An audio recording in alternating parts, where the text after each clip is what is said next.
अस्सलाम वालेकुम dear students, हम कर रहे हैं फर्स्ट ईयर इस्लामिक स्टडी।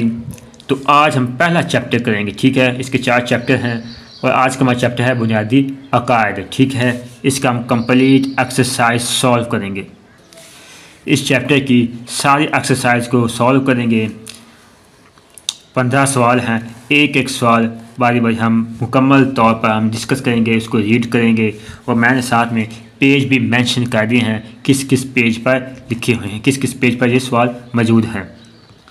ये बिल्कुल न्यू किताब है। जो इससे पहले थोड़ी किताब है उसमें थोड़ा सा ना 99 सेम है, बस थोड़ा सा ना पेज का आगे पीछे हुआ है, ठीक है। वो मैं आपको बता दूंगा, लेकिन सबसे टॉपिक जो सेम है, ठीक है। वो आप टॉपिक्स को देखने हैं, ठीक है। अब पहला सवाल, इस्लाम के बुनियादी अकायद कौन कौन से हैं। हर एक पर मुख्तसर नोट लिखना है। हमने जो इस्लाम के बुनियादी अकायद हैं उन पर छोटा छोटा मुख्तसर नोट लिखना है।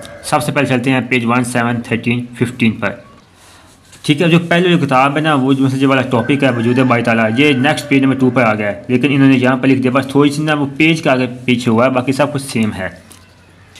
तो सबसे पहले है अकीदे को डिस्कस करेंगे। लफ्ज़ अकीदा अक़द से बना है, जिसके मैनी हैं बांधना और गले लगाना, यानी बांध के रखना। तो अकीदा के मैनी हुए बांधी हुई या गला लगाई हुई चीज़।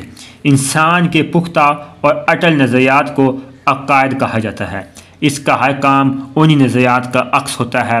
ये अकायद उसके दिलो दिमाग पर हुक्मरानी करते हैं, यही उसके अमाल के महरक होते हैं। यहाँ से लेकर यहाँ तक, ठीक है, अकीदा।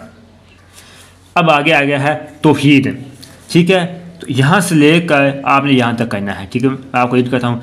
इस्लामी अकाद में सबसे पहला अकीदा तौहीद का है। तौहीद के लघु मानी है एक मानना, यकता जाना। दीन की इस्लाम में इससे मुराद ये है कि सबसे बरतर आला सारी कायनात की खालिक व मालिक हस्ती के वाहिद यकता होने पर ईमान लाना और सिर्फ उसी को इबादत के लायक समझना।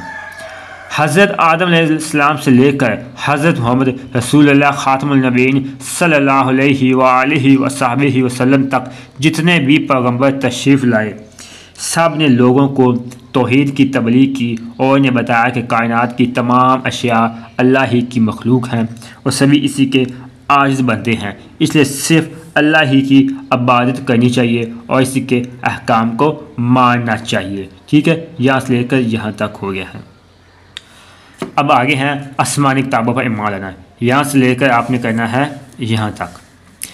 रसूलों पर नाज़िल होने वाली किताबें रब्बानी तालीमात का मजमुआ होती हैं, लिहाजा रसूलों पर ईमान लाने के लिए लाजिम है कि उन पर नाज़िल होने वाली किताबों पर भी ईमान लाया जाए। जिन रसूल पर ईमान ले आए तो ज़ाहिर है कि हमने उनकी किताबों पर भी ईमान लाना है।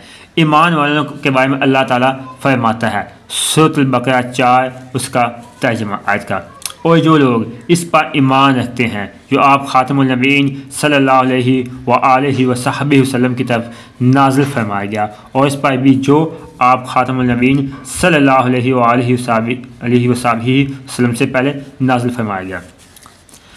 आसमानी किताबें तो बहुत सी हैं, जिनमें 4 बहुत मशहूर हैं।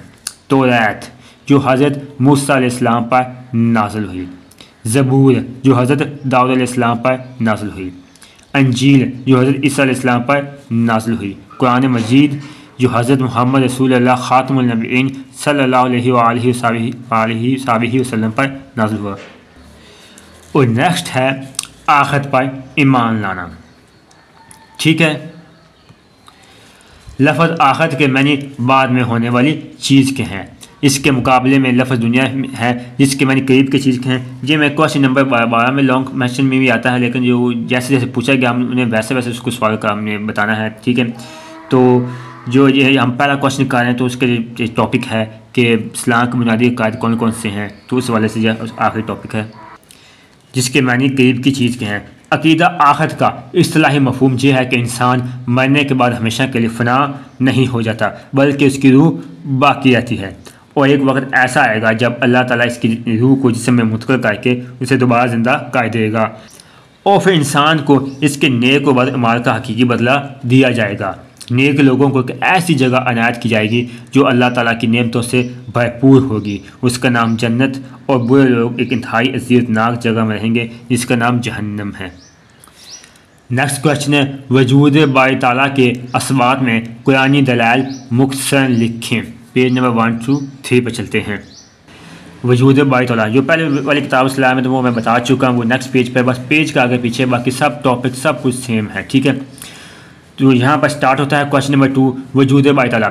जब भी हम किसी बनी हुई चीज़ को देखते हैं तो हमारा जहन उसको बनाने वाले की तरफ मुंतकिल हो जाता है। मकान को देखें तो मेमार का तस्वर आ जाता है, घड़ी को देखें तो घड़ी साज का तस्वर आ जाता है, क्योंकि हम ये सोच भी नहीं सकते कि कोई मकान मेमार के बगैर या कोई घड़ी साज के बगैर बन सकती है। इस तरह जब कायनात पर गौर किया जाए तो ज़रूर इसके बनाने वाले का ख्याल भी आएगा, क्योंकि कोई सही ज़हन इस बात का तस्वर नहीं कर सकता कि इतना मुनज़्ज़म मरबूत जहान किसी बनाने वाले के बगैर खुद बन गया है। अल्लाह ताला ने कुरान मजीद में फरमाया है, सूरत इब्राहीम 10 उसकी जो आयत है उसका तर्जुमा, क्या अल्लाह के बारे में शक है जो आसमानों और ज़मीनों का पैदा फरमाने वाला है। कायनात पर जब गहरी नज़र डाली जाए तो उसमें एक नज़्म व ज़ब्त नज़र आएगा, कहीं भी बेतरतीबी नहीं मिलेगी। सूरत अल-मुल्क 3 और 4 की आयत हैं और इसका तर्जुमा, वो जिसने 7 आसमान ऊपर नीचे बनाए, तुम रहमान की तख्लीक में कोई फ़र्क नहीं देखोगे। तुम निगाह डालो और देखोगे क्या तुम्हें कोई शगाफ नज़र आता है, फिर तुम दोबारा निगाह डालो, थक हार कर तुम्हारी नाकाम पलट आएगी। सूरज अपने मदार में गर्दिश कर रहा है और चाँद अपने मदार में। सूरज चाँद के मदार में नहीं जाता और चाँद सूरज की तरफ नहीं बढ़ता। इस तरह एक ख़ास वक्त तक रात रहती है और एक ख़ास वक्त तक दिन। अब आगे सूरज यासीन की आयत। तर्जुमा, ना सूरज से हो सकता है कि वो चाँद को पकड़ ले और ना ही रात दिन से पहले आ सकती है, और सब अपने अपने दायरे में तैर रहे हैं। ये भी सोचने वाली बात है, कौन इतना बड़ा निज़ाम चला रहा है, सिर्फ एक मबूद अल्लाह ताला, ठीक है। इंसान की अकल दंग रह जाती है ये सोच कर, ठीक है भाई आखिर इतना बड़ा निज़ाम कौन चला रहा है, सितारे स्यारे जो भी सब कुछ एक ही ज़ात है। कायनात की हर चीज़ में एक मुकर्रर अंदाज और ख़ास नज़र पाया जाता है। सूरत अल-कमर 49 उसकी आयत का तर्जुमा, बेशक हमने हर चीज़ को एक मुकर्रर अंदाज के मुताबिक पैदा फरमाया है।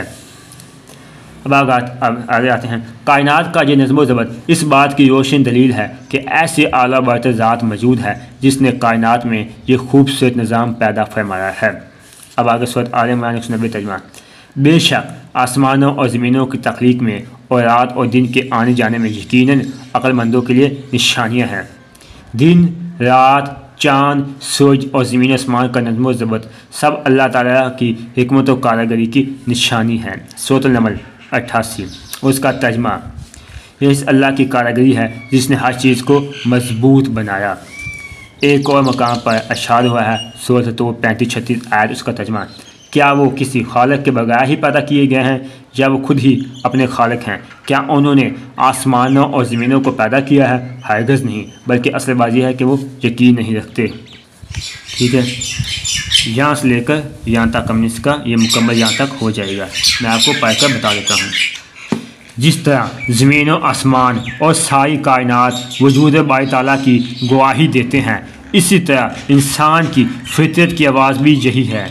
इंसानी तारीख़ के मुताला से महज़ब और वहशी से वहशी हर तरह की कौमों में कादिर मतलब की ज़ात का एतराफ़ मिलता है। आसार कदीमा की तहकीकात से ये बात वाज़ह हो चुकी है कि दुनिया के मुख्तलिफ़ गोशों में बसने वाली वहशी अक़वाम जिनकी फ़िक्र ज़हनी सतह बहुत पस्त थी, वो भी किसी न किसी शक्ल में अल्लाह के वजूद के कायल थीं। इससे ज़ाहिर होता है कि वजूद बारी ताला पर ईमान नस्ल की फितरत में दाखिल है। कुरान मजीद में इरशाद हुआ है, सूरत रोम 30 आयत, तर्जुमा, यही अल्लाह की वो फितरत है जिस पर इसने लोगों को पैदा फरमाया।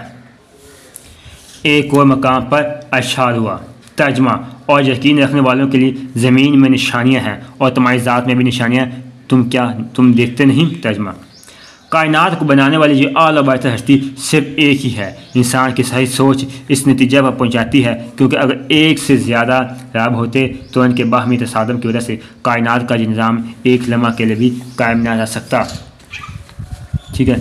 लेकिन कायनात तो अपनी महबूद मुनज़्ज़म शक्ल में मौजूद है, जिस बात की दलील है कि महबूद बहक सिर्फ एक ही है। कुरान मजीद में इरशाद हुआ है, सूरह अल-अंबिया 22।